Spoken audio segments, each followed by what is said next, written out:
working in the maintenance department, and I got called out.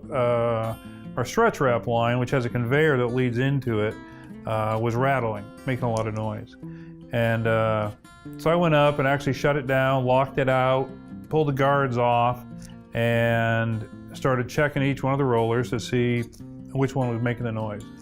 And could not determine what it was. Couldn't come up with it. So I unlocked it and started it back up again prior to putting the guards back on. At the end of each roller, there's a sprocket, and there's a chain that drives each one of those sprockets. And my finger actually got caught between the chain and the sprocket.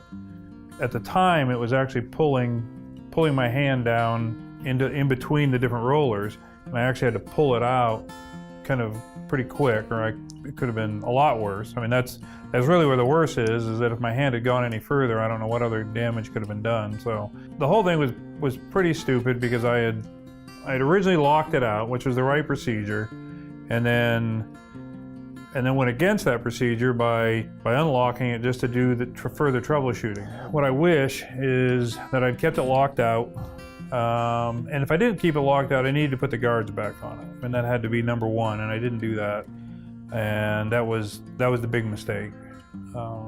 But even then, I mean, even with the guards on it, putting your hand and grabbing a roller, especially the size that they were, there's all kinds of injuries that could have happened even with the guards on. So really, it really comes down to locking the machine out and leaving it locked out.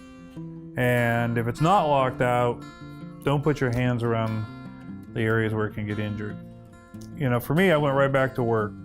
But at the same time, you know, you're up on a machine, you got this big gauze glove, and you're working on something with one hand. So it limited my effectiveness, I think, initially.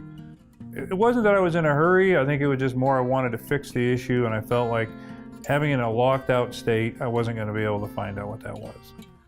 I can't even tell you how many times I've grabbed conveyor rollers before, you know, to determine what one was noisy and what one wasn't.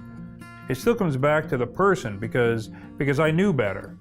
You know, I knew that putting my hand in there was a risk. I knew it was supposed to be locked out.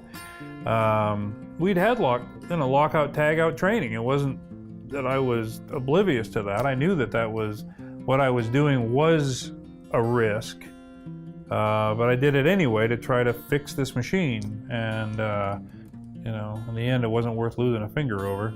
So that's what you got to ask yourself, I guess, is when you ever go into these things, is it worth losing a finger or an arm or whatever, or an eye to get something done?